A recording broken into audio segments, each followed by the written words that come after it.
দেখো কাশ্মীর উপত্যকা যেটা, সেটা পীর পাঞ্জাল আর জাসকোর এই দুটো পর্বতের মধ্যেখানে অবস্থিত কাশ্মীর উপত্যকা। এবার এই জিনিসটা, এই যে কাশ্মীর উপত্যকা, এইটাকে ভূস্বর্গ নামে পরিচিত। স্বর্গ নাম দেওয়া হয় কেন? এর প্রাকৃতিক সৌন্দর্যের জন্য, তাই না? তাহলে পীর পাঞ্জাল ও জাসকোর পর্বতের মধ্যেখানে মোটামুটি তোমার 4921 বর্গ কিলোমিটার একটা এলাকা জুড়ে কাশ্মীর উপত্যকা বিশিষ্ট। অপরে প্রাকৃতিক সৌন্দর্যের জন্য সেটা নাম দেওয়া হয়েছে ভূস্বর্গ নামে পরিচিত। এটা এইটা হ্যাঁ হ্যাঁ ভারতের কেন এতেও বলা হয় আর কি, পৃথিবীর ভূস্বর্গও বলা হয়ে থাকে। হ্যাঁ সেইটা তো আছে, কিন্তু এগুলো তো বাদ দেওয়া যায় না, এটাও একটা ভূস্বর্গ। আচ্ছা যাই হোক, তো এইখানে বলা হয় যে এই যে কাশ্মীর উপত্যকা যে জায়গাটার আমরা কথা বলছি, এই জায়গাতে তোমার যুগে প্লেস্টোসিন যুগে একটা হ্রদ ছিল এই জায়গাটাতে। এই ধরো এই ছবিটাই কল্পনা করো, এইটাই ধরো কাশ্মীর উপত্যকা। তো এইখানে প্লেস্টোসিন যুগে এখানে একটা হ্রদ ছিল। তো সেই হ্রদটা কালক্রমে হিমবাহ নদীর ক্ষয়কার্যের ফলে আস্তে আস্তে ক্রমশ ভরাট হতে থাকে। ভরাট হতে হতে সেই জায়গাটা আর কি উঁচু হয়ে যায়, মানে সমভূমি টাইপের আকার নিয়েছে আর কি। এই মানে হ্রদ থেকে যে সমভূমির আকার নিল, সেই জায়গাটাকে বলা হয় কারেওয়া। কারেওয়া বলা হয় এখানে। এই কারেওয়ার মধ্য দিয়ে একটা নদী প্রবাহিত হয়েছে, সেই নদীটার নাম কি? ঝিলাম নদী। ঝিলাম নদী এই কারেওয়ার মধ্য দিয়ে প্রবাহিত হয়েছে। এই কারেওয়াটা অ্যাকচুয়ালি তোমার কৃষিকাজের পক্ষে একটা মানে খুবই উপযোগী, মানে খুব ভালো এখানে ফসল উৎপাদিত হয়। তোমরা এইটা নাম শুনে থাকবে জাফরানের। এই কারেওয়াতে অবস্থিত পামপুর, তারপরে পুলিয়ামা। পুলিয়ামা নাম শুনেছো? পুলিয়ামা বিস্ফোরণ নাম শুনোনি? হ্যাঁ একটা হয়েছিল। তো এই পামপুর পুলিয়ামা এই কারেওয়াতেই অবস্থিত। এইখানে জাফরান উৎপাদনের জন্য বিখ্যাত এই দুটো অঞ্চল। এছাড়া তোমার ওই শুধু জাফরান ছাড়া বাদাম, আখরোট, এই যে কাশ্মীরের বিখ্যাত যে খাবারগুলো, সেই হ্যাঁ শুকনো ড্রাই ফ্রুটস যেগুলোকে বলা হয়, এইগুলো উৎপাদনে কিন্তু এই অঞ্চলটা খুব বিখ্যাত একটা অঞ্চল। তাহলে কী হলো, আমরা যে কাশ্মীর উপত্যকাটার কথা বলছি, সেই কাশ্মীর উপত্যকাতে একটা হ্রদ ছিল, সেটা কালক্রম মানে তোমার হিমবাহ নদীর ক্ষয়কার্যের ফলে আস্তে আস্তে ভরাট হতে হতে সেটা সমভূমির আকার নিয়েছিল। তো সেই সমভূমি যেটা তৈরি হয়েছে সেটাকে বলা হয়ে থাকে কারেওয়া।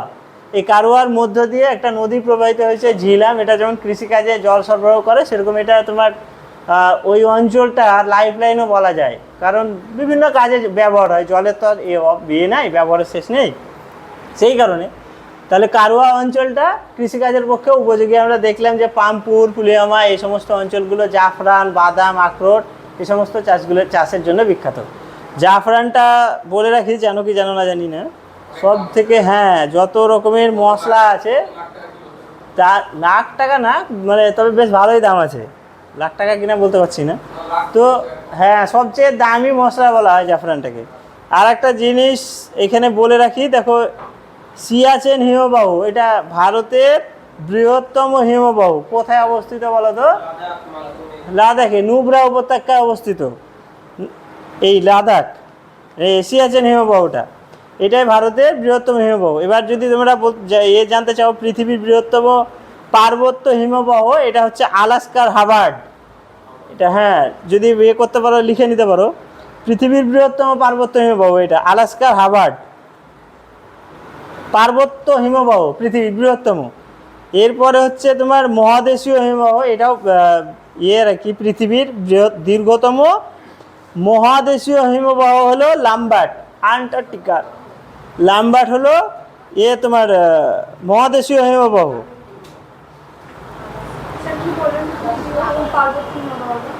পার্বত্য হিমবাহ আলাস্কার হাবার্ড, হয়াকার বয়াকার ডয়েরেফ।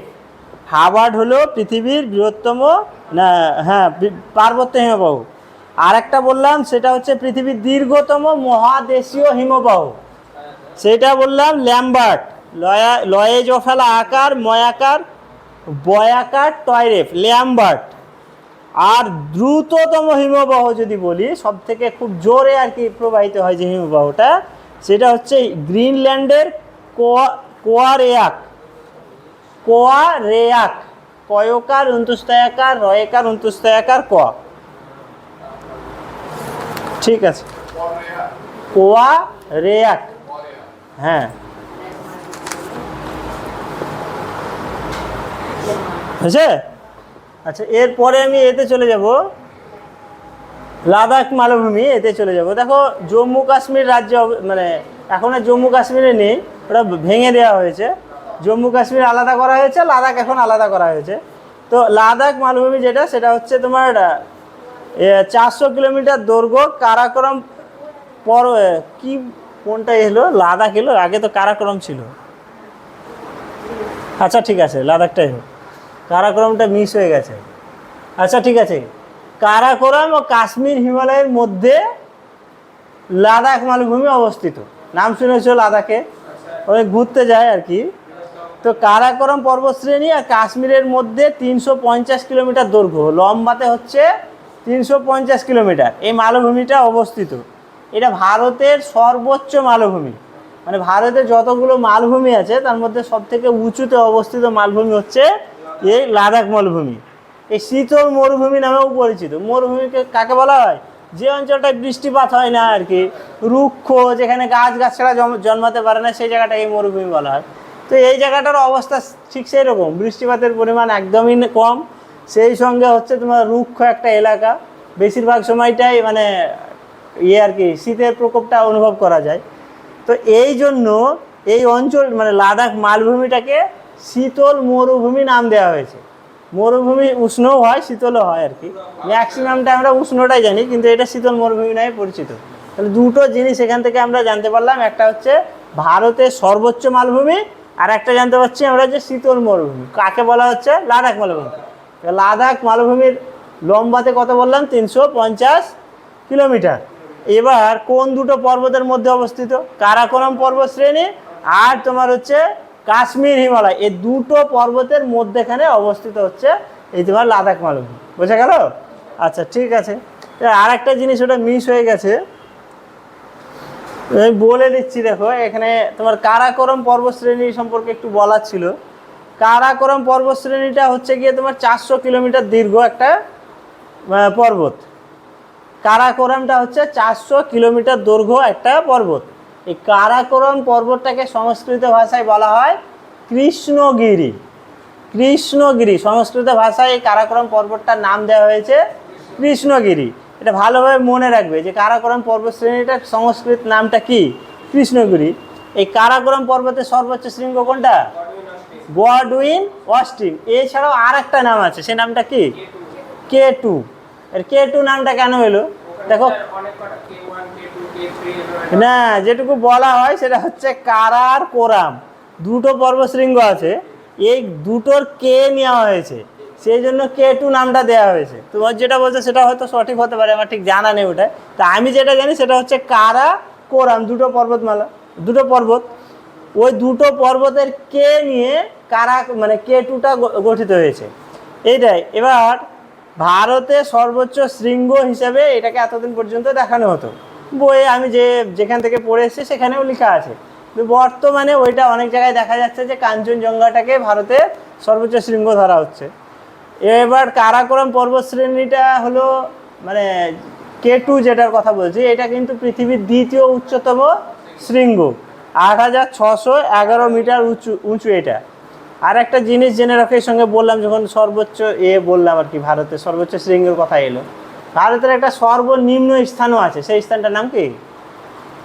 মানে ভারতের সর্বোচ্চ স্থান ধরো কাঞ্চনজঙ্ঘাই ধরলাম, তাহলে সব থেকে নিচু স্থানে তো থাকবে ভারতে? নেই, অবশ্যই থাকবে, কোনো না কোনো জায়গা আছে যেটা সব থেকে নিচু, তার থেকে নিচু আর ভারতের কোনো স্থান নেই। তার মানে ভারতের সর্বনিম্ন স্থানটার নাম কি জানা নেই? আচ্ছা জানা? না, মারিয়ানা খাত তো যেতে হয়ে গেল তোমার, ওয়ার্ল্ডের মধ্যে সব থেকে গভীরতম। এবার ভারতের সর্বনিম্ন বিন্দু হলো কেরালার কুট্টানাড়ু, কয়ে হস্য উ টয়ে টয়ে আকার দন্তে নয় আকার ডয়ে শূন্য রয়ে হস্য উ, কুট্টানাড়ু। মানে সমুদ্র পৃষ্ঠ থেকে 7.2 ফুট নিচে অবস্থিত, সমুদ্র পৃষ্ঠ থেকে 7.2 ফুট নিচে অবস্থিত কুট্টানাড়ু, কেরলে অবস্থিত। এই জায়গাটাকে কেরলের চালের ভাণ্ডার বলা হয়, কারণ এখানে প্রচুর পরিমাণে ধান উৎপাদিত হয়। স্বাভাবিক কারণ, কেন ধান উৎপাদিত হয়? কারণ ধান চাষ করতে কিসের দরকার?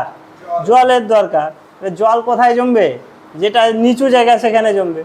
নিচু জায়গায় যেখানে জল জমে সেখানে অন্য কিছু চাষ না হলেও একটা চাষই হয় ভালো সব থেকে, সেটা হচ্ছে ধান। সেজন্য এখানে প্রচুর পরিমাণে ধান চাষ হয়। ধান চাষ হয় বলে এই জায়গাটাকে বলা হয় কেরলের চালের ভাণ্ডার বলা হয়। আচ্ছা ঠিক আছে, এরপরে আমরা আসবো পূর্বাচল। দেখো পূর্বাচল যেটা, সেটা হচ্ছে তোমার উত্তর পূর্ব ভারতে অবস্থিত।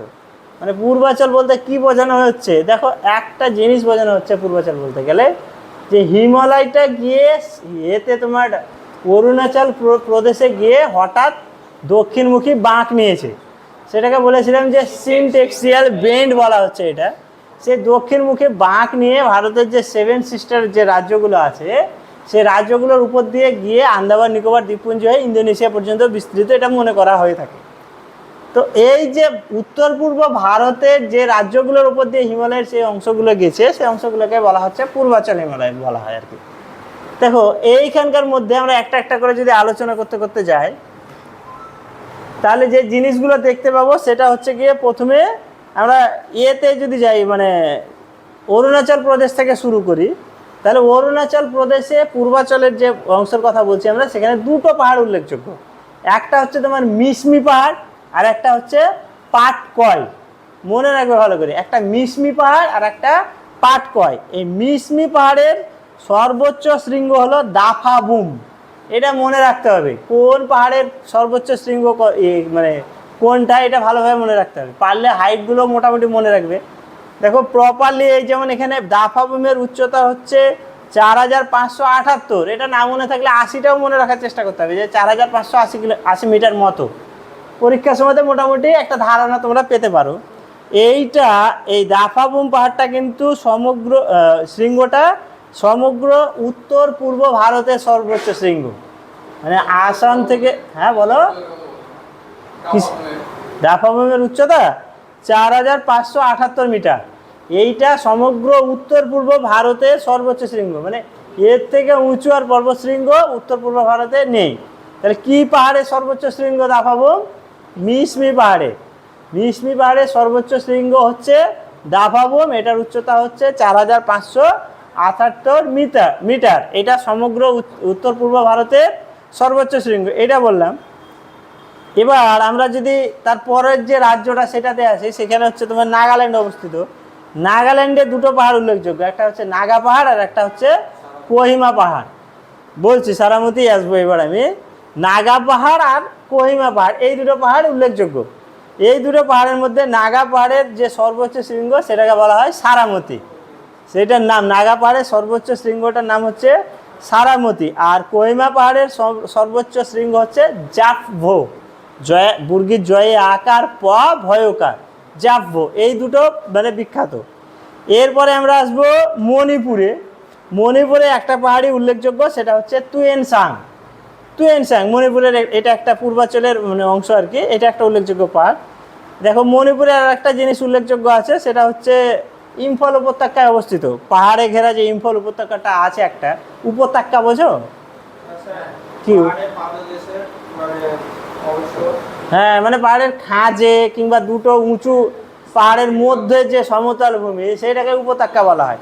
গোদা বাংলায় বলতে গেলে কি বলতো, ধরো দুটো পাহাড় আছে, পাহাড়ের মধ্যে যে সমতল ভূমিটা দেখতে পাবো আমরা, সেটা উপত্যকা। কিংবা একটা পাহাড় খুব উঁচু হয়ে আছে, তারপরে এমনি চেয়ারের মতো একটা সমান জায়গা হয়ে আবার নিচু হয়ে গেছে, ওই যে সমান জায়গায়, সেগুলোকে উপত্যকা বলা হয়। এবার অনেকগুলো পাহাড় দ্বারা যদি ধরো একটা অঞ্চল সমতল ভূমি ঘেরা থাকে, সেটাকে উপত্যকা বলতে পারি। ইম্ফল উপত্যকা অবস্থিত মণিপুরে। সেই ইম্ফল উপত্যকায় একটা বিখ্যাত হ্রদ আছে, কি বলতো দেখি ওটা? হ্যাঁ, লোকটাক হ্রদ। কি জন্য বিখ্যাত?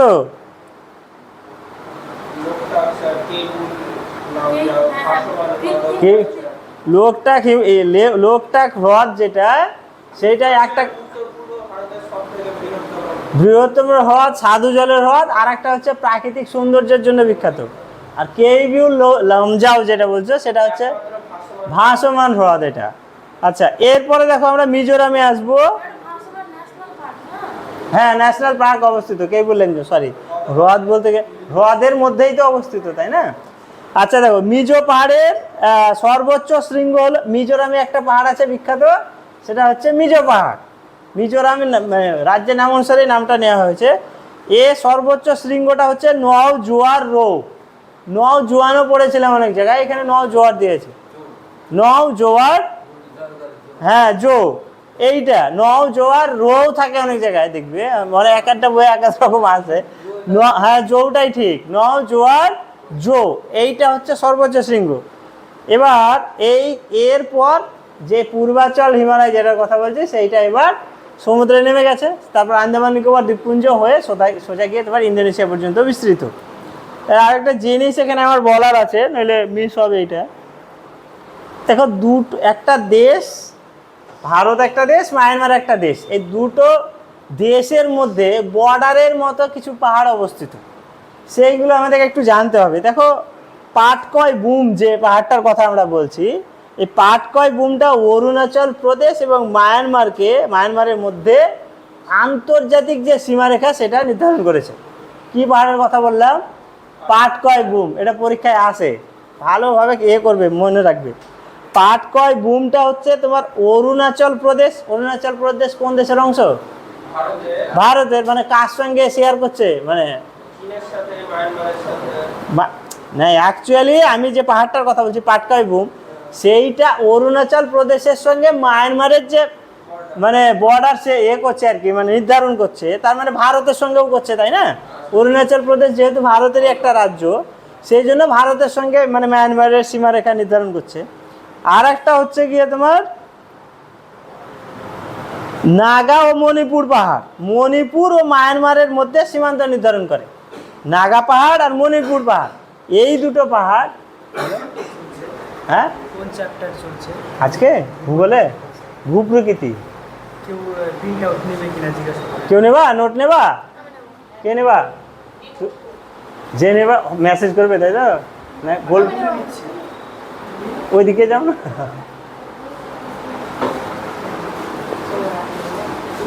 বলো, হাত তোলো, দেখো করবে।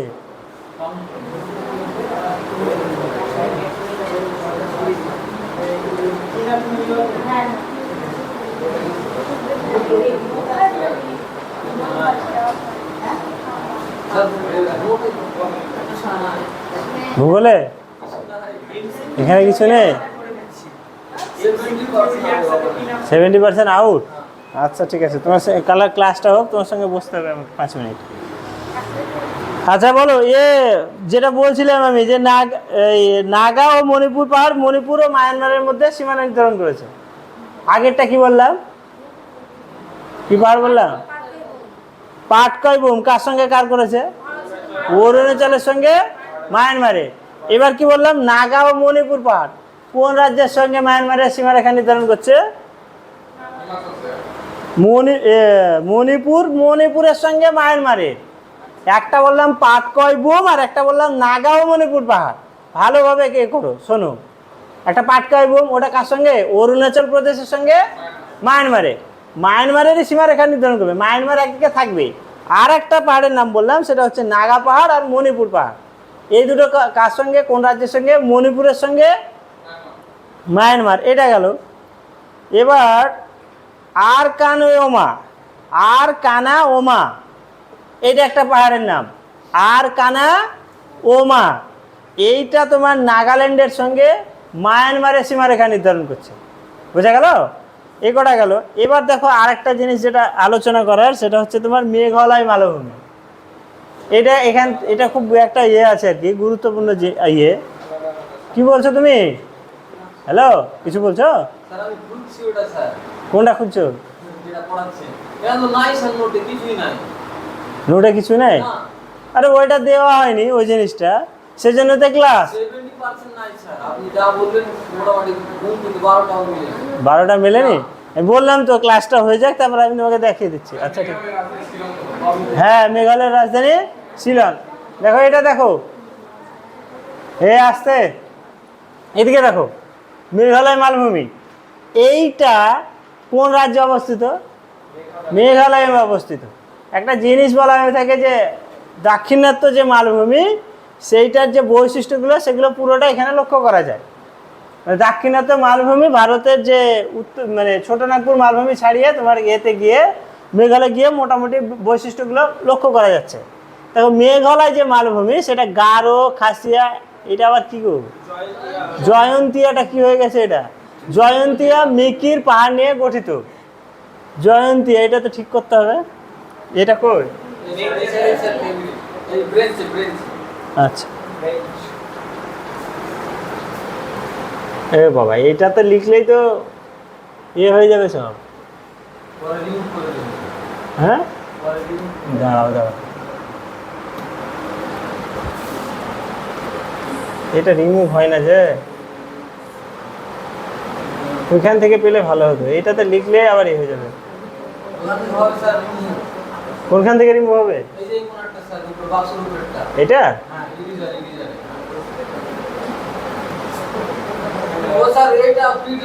আমি ওটা বলছি না, এটা পুরোটাই শেপে যাবে, ওইটাই সমস্যা হচ্ছে।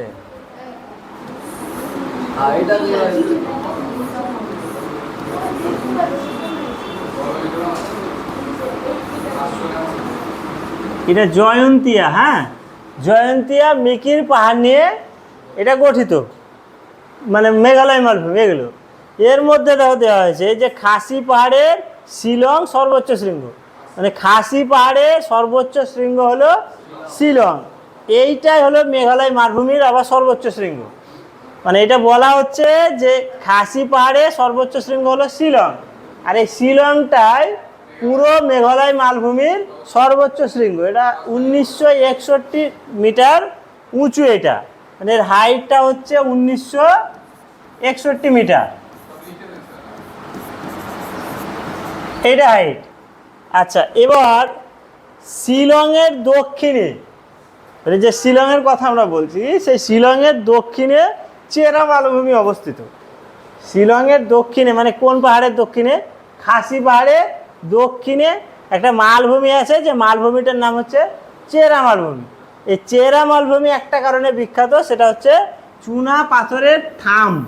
থাম বোঝো তো, পিলার, মানে এইখানে অনেক গুহা দেখতে পাওয়া যায়, গুহা দেখতে পাওয়া যায় এই মালভূমিতে। সেই গুহার ভেতরে যদি প্রবেশ করো তো দেখবে এই যে পিলারগুলো আছে, ওরকম অনেক পিলার দেখতে পাবে। সেই পিলারগুলো চুনা পাথরে তৈরি। তো সেই পিলারগুলো কে তৈরি করলো? মানুষে তৈরি করেছে কি? মানুষে তৈরি করেনি, ওগুলো অটোমেটিক্যালি প্রাকৃতিকভাবে তৈরি হয়েছে। এবার সেই প্রায় মানে চুনা পাথরের ওই পিলারগুলোর জন্য এই চেরা মালভূমিটা বিখ্যাত। তার মধ্যে এখানে তোমার সিজু নামে একটা গুহা আছে, চেরা মালভূমিতে সিজু নামে একটা গুহা আছে। সেই গুহাটা সব থেকে বিখ্যাত, এই মানে এই চুনা পাথরের পিলারের জন্য সব থেকে বেশি বিখ্যাত সিজু গুহা। এইগুলো কিভাবে তৈরি হয় চুনা পাথরের পিলারগুলো? দেখো পাথর এগুলো তোমার যে পাহাড়গুলো সেইগুলো তৈরি তো চুনা পাথরে। বৃষ্টির জল যখন হয় ওই পাহাড়ের যে ফাটলগুলো আছে সেই ফাটল দিয়ে বৃষ্টির জলটা চুঁয়ে চুঁয়ে আসে, তো চুনা পাথরগুলো গলে গলে আসে বৃষ্টির জলের সঙ্গে।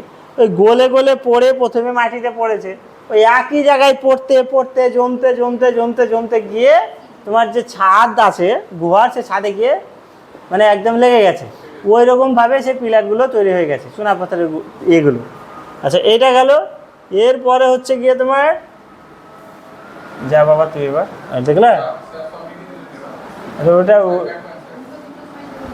আচ্ছা এবার ওইটা গেল তোমার। তাহলে উত্তর পূর্ব ভারতের উত্তর ভারতের যে পার্বত্য অঞ্চল সেটা মোটামুটি আলোচনা আমাদের শেষ হয়ে গেল। মেঘালয় মালভূমি পর্যন্ত আলোচনা ছিল, সেটা শেষ হয়ে গেল। তার মানে দেখো আমরা জম্মু কাশ্মীর থেকে শুরু করে একদম অরুণাচল প্রদেশ পর্যন্ত যে হিমালয় ছিল সেই হিমালয়টা আলোচনা করলাম। হিমালয় উত্তর দক্ষিণে ভাগ, পূর্ব থেকে পশ্চিমে ভাগ করেছি। হিমালয়ের ভাগগুলোকে কি বলা হয় সেই ভাগগুলো আমরা দেখলাম। দেখার পরে আমরা পূর্বাঞ্চল হিমালয় নিয়ে আলোচনা করলাম, লাদাখ মালভূমি নিয়ে আলোচনা করলাম, কারাকোরাম নিয়েও আলোচনা করলাম। মেঘালয় মালভূমিটা হয়ে গেল। পূর্বাঞ্চল হিমালয় কোন রাজ্যে কী নামে পরিচিত সেটাও মোটামুটি আমরা জেনে গেলাম। এ মানে ওইটা আমাদের শেষ হয়ে গেল। ওই থেকে যদি তোমাদের কোনো কিছু জানার থাকে, প্রশ্ন করার থাকে, প্রশ্ন করতে পারো। এবার আমরা আর একটি ভাগ, যেটা ভারতের ভূপ্রাকৃতিক যে ভাগ, তার মধ্যে একটা ভাগ হচ্ছে মরুভূমি, এইটা নিয়ে আমরা আলোচনা করব। ওইটা থেকে কোনো প্রশ্ন আছে কি? কিছু জানার আছে? ঠিক আছে, এবার আমরা তাহলে মরুভূমিটা নিয়ে আলোচনা শুরু করব। দেখো এখানে একটা জিনিস দেওয়া হয়েছে যে জয়সলমীর, বিকানের আর যোধপুরে অবস্থিত। যে মরুভূমিটার নাম করছি আমরা, ভারতে একটাই মরুভূমি অবস্থিত, সেই মরুভূমিটার নাম হচ্ছে থর মরুভূমি। তাহলে সেই থর মরুভূমিটা কোন রাজ্যে অবস্থিত? রাজস্থানে অবস্থিত। এবার বলো যে থর মরুভূমি যেটার কথা বলছি সেটা কি শুধুমাত্র ভারতে অবস্থিত? পাকিস্তানে অবস্থিত। তার মধ্যে ভারতের একটা রাজ্য অবস্থিত, সেই রাজ্যটার নাম হচ্ছে রাজস্থান। রাজস্থানের পুরো রাজস্থানটাই থর মরুভূমির অন্তর্গত নয়, 3টে জেলা নিয়ে থর মরুভূমিটা গঠিত রাজস্থানের। একটা হলো জয়সলমীর, একটা বিকানের, আর একটা যোধপুর। একটা জিনিস তোমরা খেয়াল করেছো কিনা জানি না, মরুভূমি মানে অত্যন্ত তাপ, এটাই স্বাভাবিক, তাই না? মানে বৃষ্টি হয় না, রোদের তাপটা বেশি, সেই জন্য সব থেকে গরম যে স্থান ভারতের উষ্ণতম স্থান সেইটাও রাজস্থানে হবে, এটা স্বাভাবিক। এরপর রাজস্থান আমরা যখন জানলাম যে পুরো রাজস্থানটাই যখন মরুভূমি নয়, তখন রাজস্থানের নির্দিষ্ট একটা জেলা আছে যে জেলাটা বেশি গরম হবে, যেটা মরুভূমিতে পড়ে, সেই জেলাটা হচ্ছে গিয়ে তোমার জয়সলমীর। এই জয়সলমীরও পুরো জয়সলমীর অতটা গরম নয় যতটা একটা জায়গা গরম, পালোড়ি। পালোড়ি নামে একটা ছোট্ট একটা শহর আছে জয়সলমীরে, সেইটা হচ্ছে সব থেকে বেশি গরম ভারতে উষ্ণতম স্থান। মোটামুটি তোমার 51-52 ডিগ্রি পর্যন্ত তাপমাত্রা পৌঁছে যায় এই তোমার গ্রীষ্মকালে। আচ্ছা, এবার দেখো এটা কি হয়ে গেছে, কি তাই তো বলছে যে পুনি কেন। এবার ওইখানে অনেকগুলো নদী আছে ছোট ছোট, তার মধ্যে সব থেকে বিখ্যাত যে নদী সেটা হচ্ছে একটা লুনি আর একটা হচ্ছে বানস। দেখেছো?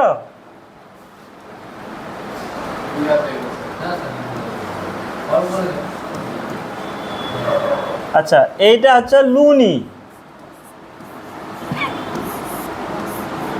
এই লুনি কি জন্য বিখ্যাত? অন্তর্বাহিনী নদী। মানে ওই যে নদীটা এ অবধি তার পতনস্থল অবধি পৌঁছতে পারে না, হ্যাঁ, কোনো সাগরে গিয়ে না মিশে এমনি আস্তে আস্তে বিলীন হয়ে যায়, সেই নদীগুলোকে বলা হয় অন্তর্বাহী নদী। এই লুনি হলো ভারতের সেই বিখ্যাত অন্তর্বাহী নদী। আচ্ছা, এখানে অনেকগুলো হ্রদ আছে, তার মধ্যে সব থেকে যে বিখ্যাত হ্রদ সেটার নাম হচ্ছে সম্বর। জলটা কেমন হবে? মিষ্টি। সম্বর জল লোনা জল, লবণাক্ত জল, সম্বর হ্রদ। এবার আর একটা জিনিস পাওয়া যায় থর মরুভূমিতে দেখতে পাওয়া যায়, সেটা হচ্ছে নিচু কিছু ভূমি থাকে যেগুলোতে বৃষ্টি, হালকা বৃষ্টি হলে যেগুলোতে জল জমে যায়। বিল বোঝো? বিল। একটু জল হলে দেখবে গ্রামগঞ্জের দিকে কোথাও জল না জমুক, বিলে গিয়ে সব জলগুলো হাজির হয়। কেন হাজির হয় বলো তো? চারিদিক থেকে করতে করতে জলটা গিয়ে যে নিচু জায়গা বিল, সেখানে গিয়ে জমা হয় বলে জমে যায়। তো এইরকম মরুভূমিতে, মানে থর মরুভূমিতেও কিছু নিচু জায়গা আছে বিলের মতো, সেগুলোকে বলা হয় ধান্দ। আর তুমি যদি রাজস্থানের ওই মরুভূমি যাও তো বালিয়াড়ি দেখতে পাবে। বালিয়াড়ি কি? বালিগুলো পাহাড়ের মতো যেখানে জমে থাকে সেগুলোকে বালিয়াড়ি বলা হয়। এবার চলমান কিছু বালিয়াড়ি দেখা যায় যেগুলোকে ধ্রিয়ান বলা হয়, ধ্রিয়ান নামে পরিচিত, চলমান বালিয়াড়ি। এবার বলো এই চলমান কেন বলছি? এই যে বললো একদম সঠিক কথা, বাতাস বইছে ধরো, মানে কিভাবে দেখাবো? না না, গুগলে না, ওই এটা বোর্ডটা খোলা আছে কিনা দেখি। এ বাবা, বোর্ডটা খোলা নেই না?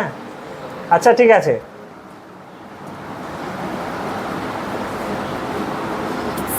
এইটা ধরো মরুভূমি, তো এই দিক থেকে ধরো বাতাসটা বইছে, তাই না?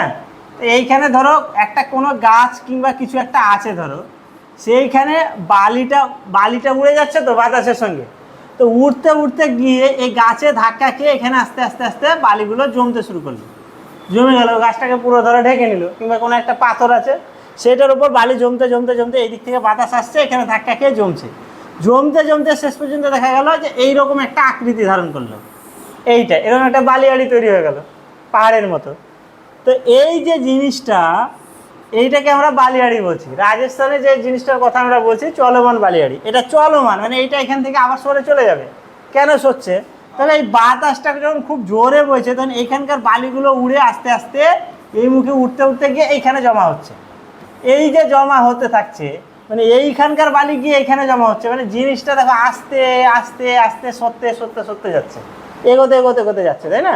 এই জন্য এগুলোকে বলা হয় চলমান বালিয়াড়ি বলা হয় এগুলোকে। এটার নাম কি? ধ্রিয়ান বলে এটার নাম। আচ্ছা, এরপরে আচ্ছা ঠিক আছে, ওইটা যাব না এখন। আর একটা দু একটা জিনিস বলার আছে আমার, সেটা হচ্ছে গিয়ে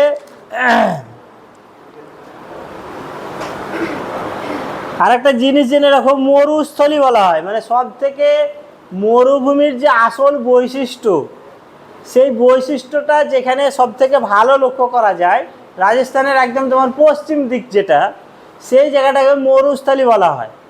মরুস্থলী কেন বলা হয়? মরুস্থলী শব্দের অর্থ কি? মরু শব্দের অর্থ কি?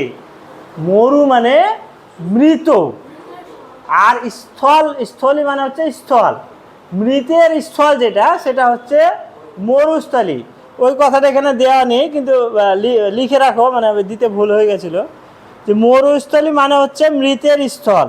কেন বলা হয় বলো তো? কারণ জল ছাড়া কোনো জীব বাঁচতে পারে না, এটা আমরা মোটামুটি জানি। তো যে জায়গায়, হ্যাঁ বলো, ও নোটগুলো দিচ্ছ। তো মরুস্থল এই কারণে বলা হয়, সেখানে কোনো জলের সন্ধান নেই, যে কোনো জীব সেখানে বেশি দিন টিকতে পারে না। এবার কিছু মরুভূমিতে কিছু প্রাণী লক্ষ্য করা যায়, এবার ওরা সেই জায়গার সঙ্গে তোমার অভিযোজন করে বেঁচে আছে। যেমন ধরো মরুভূমির কিছু সাপ আছে, গিরগিটি আছে, তারপরে হচ্ছে গিয়ে তোমার কিছু পাওয়া যায়, ওই মাকড়সা পাওয়া যায়, দেখতে পাওয়া যায়, কিছু পাখি দেখতে পাওয়া যায়, এইগুলো অভিযোজন করে বেঁচে থাকে। এইটাই ছিল তোমার মোটামুটি ভারতের থর মরুভূমি। বলো কিছু জানার থাকলে।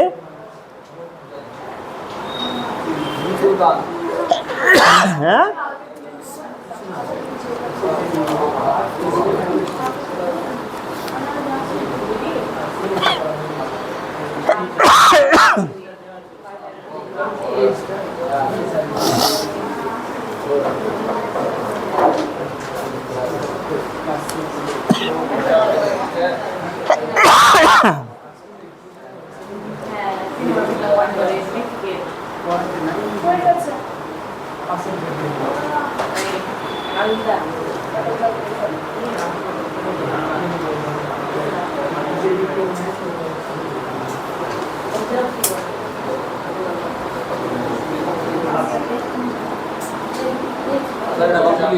হ্যালো, হ্যাঁ দিচ্ছি।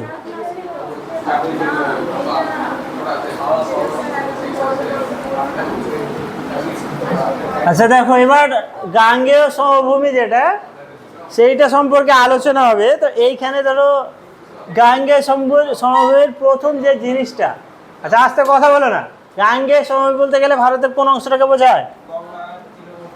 গঙ্গার যে তীরবর্তী এলাকা, সেটাকে বলা হয় গাঙ্গেয় সমভূমি।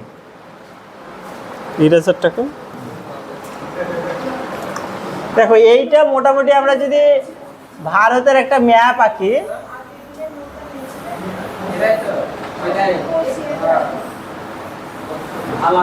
এটা ভারতের ম্যাপ, তাই তো?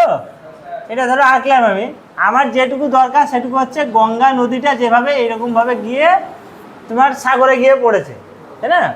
তো এই যে গঙ্গার যে তীরবর্তী অঞ্চল, গঙ্গা এবং তার যে শাখা নদীগুলো এসে গঙ্গায় পড়েছে আর কি, এই যে অঞ্চলটা, এই অঞ্চলটাকে আমরা বলতে পারি গাঙ্গেয় সমভূমি। এইটা সম্পর্কে আজ আমাদেরকে আলোচনা করার, আমাদের গঙ্গা ও তার যে শাখা নদী উপনদীগুলো আছে, সেইগুলো যে অঞ্চল দিয়ে প্রবাহিত হয়েছে, সেই পুরো অঞ্চলটাকে বলা হয় গাঙ্গেয় সমভূমি। আচ্ছা, এইটা আমাদের আলোচনার বিষয়। এইখানে কয়েকটা জিনিস বলার আছে, সেটা হচ্ছে গিয়ে দেখো, প্রথমে একটা জিনিস আমরা পেলাম, সেটা ভাঙ্গ লেখাই ছিল, দেখলে পয়েন্টে ভাঙ্গ নামে একটা পয়েন্ট ছিল। এটা জিনিস জেনে রাখো, এইরকমভাবে ধরো কোনো একটা নদী সমুদ্রে গিয়ে পড়েছে, তাই তো? এই নদীর কাছাকাছি একটা অঞ্চল আছে, মানে এইখান থেকে এইটুকু পর্যন্ত দুই সাইডে, এইটা একটা অংশ, আর এই নদী থেকে আরো কিছু দূরবর্তী একটা অঞ্চল খুঁজে পাওয়া যায়। এটা আমি ধরো করে দিলাম, এইটা হলো নদী, তাই তো? আস্তে কথা বলে না, ভাঙ্গর কি জিনিস আমরা সেইটা আমরা ভালো করে আজকে জানবো। আমি বলো, নদীর যে পার্শ্ববর্তী মাটিগুলো রয়েছে ওগুলো নবীন পলি, আর তার পাশে যেগুলো রয়েছে সেগুলো হচ্ছে ভাঙ্গর। হ্যাঁ ঠিকই বলেছো, এইটা হলো নদী, তাই তো? নদীটা গেছে, দেখো নদীর কাছাকাছি অঞ্চল আছে কিছু, সে অঞ্চলটা বাদ দিয়ে আমি আরেকটা অঞ্চল এঁকেছি যেটাতে আমি মার্ক করেছি আর কি। এই অঞ্চলগুলোকে বলা হয় ভাঙ্গর। কেন ভাঙ্গর বলা হয়, এটা কি জিনিস ওইটা সম্পর্কে আলোচনা করব। একটা জিনিস চিন্তা করো, এই নদী যে নদীতে জল যায় তো, সে জলটা প্রতিবার বর্ষার সময় বন্যা হচ্ছে, ধরো দুই দিক ছাপিয়ে গিয়ে এই অঞ্চলটাকে তোমার বন্যা দ্বারা প্লাবিত করছে। প্লাবিত যখন করছে তখন বন্যার জলটা কি কিছু দিচ্ছে না, না শুধু নিয়েই যাচ্ছে? দেখো বন্যার যে জলটা থাকছে সেটাতে অনেক পলি মিশে থাকে না। এবার বন্যা হলো, ধরো অনেক দিন এখানে জল জমে থাকলো, 3 দিন 4 দিন 5 দিন, তো যে দ্রবীভূত যে পলিগুলো ছিল সেগুলো মাটির মানে যে আছে তার উপর একটা আস্তরণ তৈরি করছে এই নদীর তীরবর্তী অঞ্চলের উপর। তারপর জলটা চলে যাচ্ছে, সেখানে একটা নতুন পলির একটা স্তর তৈরি করলো। মানে গঙ্গা নদীর যে তীরবর্তী অঞ্চল সেইখানের যে পলি সেটা হচ্ছে নতুন পলি, যেটাকে বলা হয় নবীন পলি মাটি।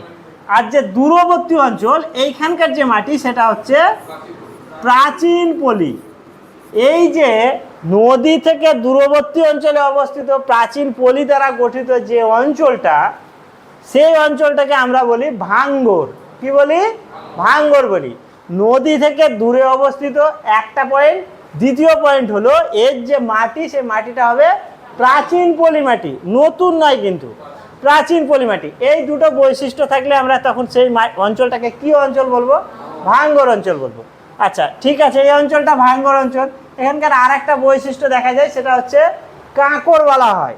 মোটা মোটা চিনে মাটির একটা করে ঘটিং, বোঝো তো? ওই ঘটিংগুলো মানে মোটা মোটা কাঁকরের এরকম মোটা মোটা সাইজের, দেখবে পাথরের মতো সাদা সাদা রঙের এক রকমের জিনিস মিশে থাকে, ওগুলোকে কাঙ্কর বলা হয়। KANKAR, কাঙ্কর এটা বলা হয়। এটা হচ্ছে চিনে মাটির ঢেলা। এইগুলোকে যদি তোমরা চিনে মাটি বললাম, ভুল বললাম, চুনা পাথরের ঢেলা, এইটাকে যদি ভালো করে ধুয়ে তারপরে গিয়ে তোমার মানে উচ্চ উষ্ণতায় যদি মানে তাপ দাও, তারপর যদি ওর সঙ্গে জল মিশ্রিত করো, পিওর চুন পাবে। চুন যেটা পান দিয়ে খাই না, সেই চুনটা একদম পাবে এইগুলো থেকেই। আচ্ছা এটা গেল। এবার দেখো তাহলে এই যে নদীর তীরবর্তী অঞ্চল, এটাকে কি বলবো তাহলে? এইটার নাম ভাঙ্গর, তাহলে এই অঞ্চলটার কি নাম? খাদার বলা হয় এই অঞ্চলটাকে। এই অঞ্চলটার তাহলে নাম হচ্ছে নদীর দুই তীরবর্তী অঞ্চল, যেটার মানে নতুন পলিমাটি দিয়ে গঠিত, সেই অঞ্চলটাকে বলা হয় খাদার। এবার একটা জিনিস বলো, স্বাভাবিক তোমাদের মানে তোমাদের স্বাভাবিক এ থেকে জিজ্ঞাসা করছি আমি, যে এই অঞ্চলটার থেকে এই অঞ্চল, দুটো অঞ্চলের কথা বললাম, দুটোর মধ্যে কোন অঞ্চলটা সব থেকে কৃষিকাজের পক্ষে উপযোগী বলে তোমাদের মনে হয়? খাদারটা। কেন বলো তো? কারণ খাদারটায় মানে যে মাটিটা সেটা প্রতি বছরই মোটামুটি রিপ্লেস হচ্ছে, পরিবর্তন হচ্ছে, নতুন একটা করে আস্তরণ পলির পড়ছে, সেই জন্য এই অঞ্চলের মাটিটা চাষবাসের পক্ষে খুবই ভালো। আচ্ছা এইটা গেল। এর খাদার আর একটা কি জানলাম আমরা? ভাঙ্গর। দুটো জিনিস জানলাম। আর একটা ভাগ আছে, সেটা হচ্ছে গিয়ে ভাবর। এইটা কি, এইটা সম্পর্কে আমরা এবার জানবো।